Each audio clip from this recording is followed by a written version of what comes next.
के दामों में एक बार फिर गिरावट देखने को मिली है।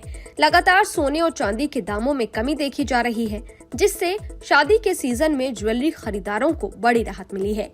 India Boolean and jewellers association यानी इब्जा की वेबसाइट के अनुसार सराफा बाजार में इस हफ्ते की शुरुआत यानी 22 अप्रैल को सोना 73,161 रुपए पर था, जो 27 अप्रैल को 72,448 रुपए प्रति 10 ग्राम पर आ गया है। यानी इस हफ्ते इसकी कीमत में 713 रुपए की गिरावट आई है। वहीं एमसीएक्स पर सोने चांदी के दाम में पिछले 10 दिनों के दौरान बड़ी गिरावट देखने को मिली है। 16 अप्रैल को गोल्ड का रेट करीब 74,000 प्रति 10 ग्राम पहुंच गया था, लेकिन उसके बाद से लगातार सोने का भाव घट रहा है। सोना अब 72,448 रुपए प्रति 10 ग्राम पर आ चुका है। ऐसे में गोल्ड के रेट में करीब 2,500 रुपए प्रति 10 ग्राम की कमी देखी गई है।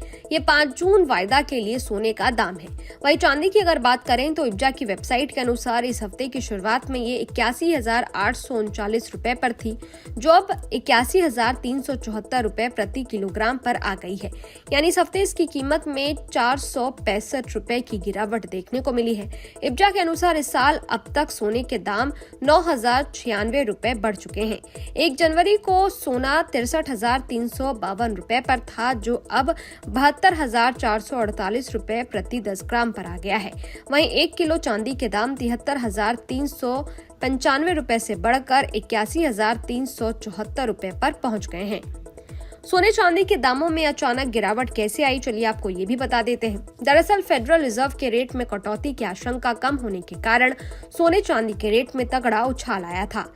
इसके साथ ही ईरान इजराइल वॉर की आशंका के बढ़ने से पीली धातु और चांदी के रेट रिकॉर्ड हाई पर पहुंच गए थे। हालांकि अब ईरान इजराइल वॉर की आशंका घट चुकी है, जिससे सोने और चांदी के दाम में भारी गिरावट देखी जा रही है। चलिए अब आपको बताते हैं कि सोना खरीदते समय किन बातों का ध्यान रखना चाहिए। सोना खरीदते समय इन 4 बातों का ध्यान रखें। सबसे पहले सर्टिफाइड गोल्ड ही खरीदें। हमेशा ब्यूरो ऑफ इंडियन स्टैंडर्ड्स यानी BIS का हॉलमार्क लगा हुआ सर्टिफाइड गोल्ड ही खरीदें। नए नियम के तहत 1 अप्रैल से 6 डिजिट वाले अल्फा न्यूमेरिक हॉलमार्किंग के बिना सोना नहीं बिकेगा। जैसे आधार कार्ड पर 12 अंकों का कोड होता है, उसी तरह से सोने पर 6 अंकों का हॉलमार्क कोड होगा। इसे हॉलमार्क यूनिक आइडेंटिफिकेशन नंबर यानी HUID कहते हैं। ये नंबर अल्फा न्यूमेरिक यानी कि कुछ इस तरह से हो सकता है AZ4524।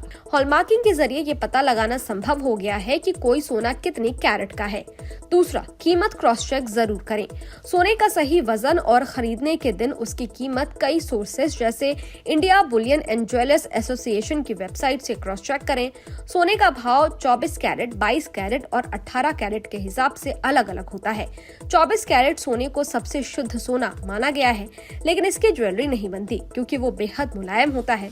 आमतौर पर ज्वेलरी के लिए 22 कैरेट या इससे कम कैरेट सोने का इस्तेमाल किया जाता है।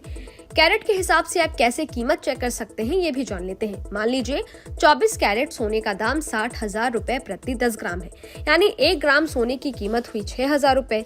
ऐसे में 1 कैरेट शुद्धता वाले 1 ग्राम सोने की कीमत हुई 6,000 बटे 24 यानी 250 रुपए।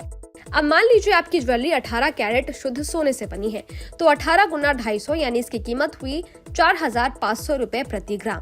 अब आपकी ज्वेलरी जितने भी ग्राम की है उसमें 4,500 रुपए का गुणा करके सोने की सही कीमत निकाली जा सकती है। तीसरा, कैश पेमेंट ना करें, बिल लें। सोना खरीदते वक्त कैश पेमेंट बड़ी गलती साबित हो सकती है।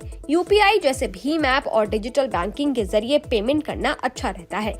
आप चाहें तो डेबिट या क्रेडिट कार्ड के माध्यम से भी पेमेंट कर सकते हैं। इसके बाद बिल लेना ना भूलें। यदि ऑनलाइन ऑर्डर किया है तो पैकेजिंग जरूर चेक करें। चौथा, रीसेलिंग पॉलिसी जान लें। कई लोग सोने को निवेश की तरह देखते हैं, ऐसे में जरूरी है कि आपको सोने की रीसेल वैल्यू के बारे में पूरी जानकारी हो। साथ ही संबंधित ज्वेलर की बायबैक पॉलिसी पर भी स्टोर कर्मचारियों से बातचीत कर लें। खैर, ये वीडियो आपको कैसा लगा? इस वीडियो पर आपकी क्या राय है? कमेंट बॉक्स में जरूर बताइएगा। देखते रहिए न्यूज़ नेशन डिजिटल। शुक्रिया।